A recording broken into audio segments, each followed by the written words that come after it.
What's up? I'm Dan Blewett. I'm a former pro pitcher. In today's video, let's talk about the 4-step mental skills process for pitchers to refocus when you make a bad pitch, get a bad result, are frustrated, are feeling negative emotions.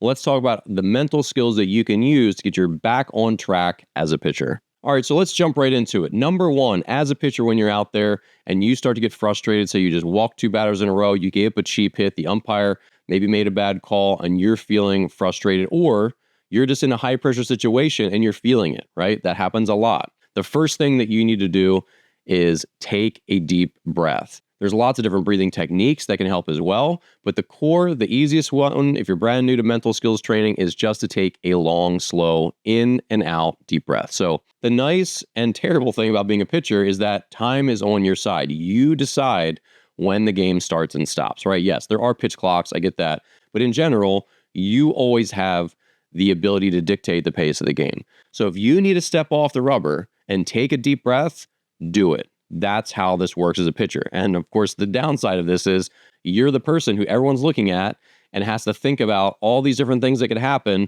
It's a very complex job. So just remind yourself that the world kind of owes you to get a chance to step off and slow down, because it is a very hard job being a pitcher. So number one, a deep breath. There are a couple different breathing techniques. You can breathe from your belly, so in and out of your stomach rather than up and down with your shoulders.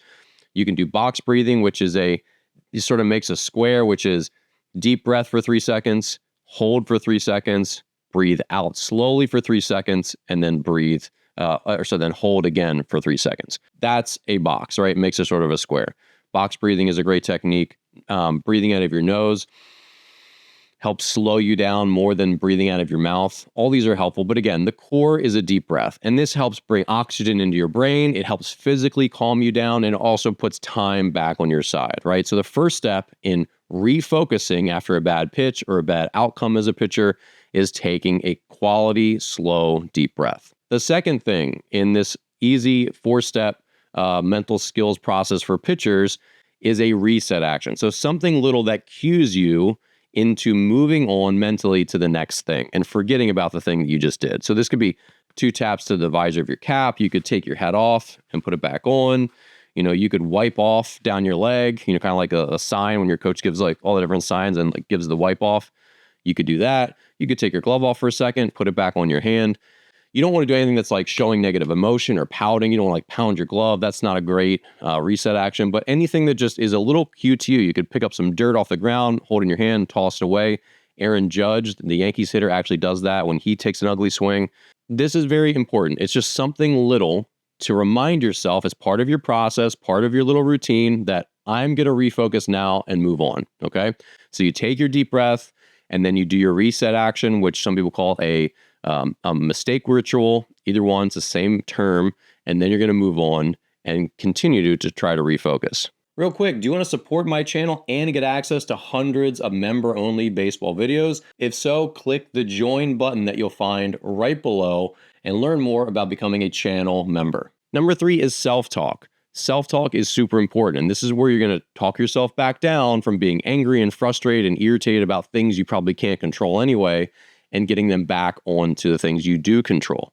So self-talk is, hey, make the next pitch. You've got this. Just because you walked a guy doesn't mean you're going to walk anyone else. You've got great command. You've got great velocity. You've got a great curveball. Just focus on this next guy. He can't hit you.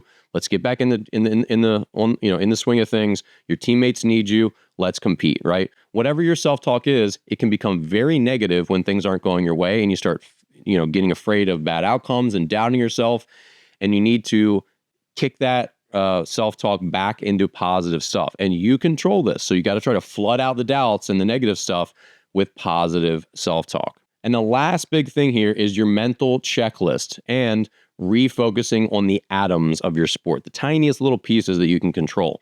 So your mental checklist is, how many outs are there? Who's up at the plate? Where am I going with a comebacker, right? Where am I going with a bunt? Which side do I have to cover for a bunt? What do I do?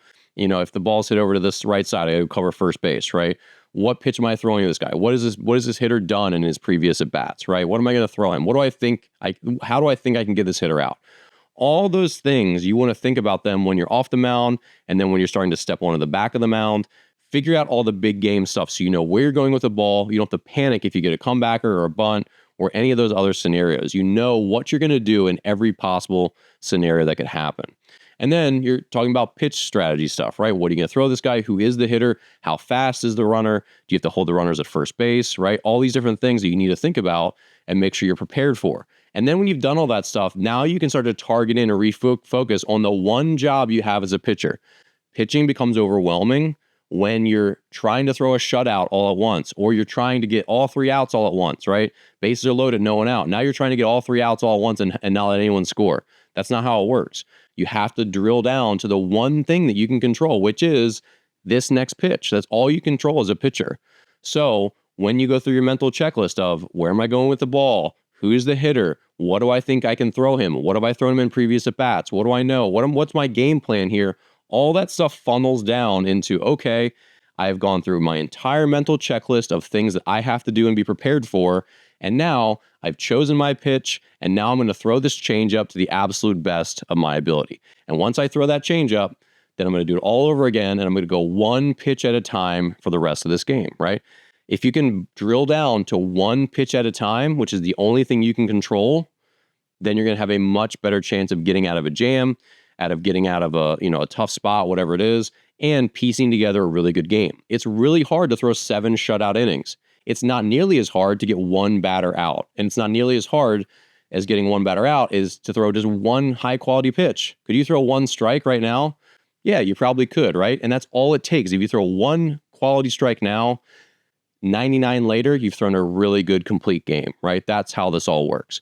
So as a pitcher, this process is take a deep breath. If that means stepping off, whatever, slowing the game down, take a deep breath. Then can you reset yourself with a little reset action, something that reminds you that you do to say, hey, we're going to move on. Let's refocus on the next thing. Number 3, self-talk. Get yourself back into fighting mode, into competing mode, into positive mindset mode. And then number 4, go down your mental checklist of things you have to do and remember as a pitcher, and then drill down to the one thing that you can control, which is throwing the next pitch to the best of your ability. So thanks for watching. If you're a coach, this is the stuff you should be teaching your players. You can use my words, but these are things that you can reinforce in the dugout, between innings, between games. The mental skills part of baseball is very important, especially for pitchers, because they have such a big time gap between pitches, between innings, between outings, right? So for players, this is stuff that you need to continue to work on. It's part of your process and part of the things that you do control in baseball, all right? So thanks again for watching. Hit the join button below where you can subscribe to my channel membership. You get access to hundreds of VIP videos. If you want to learn more about the mental game, definitely check out my book, This Slump Shall Pass.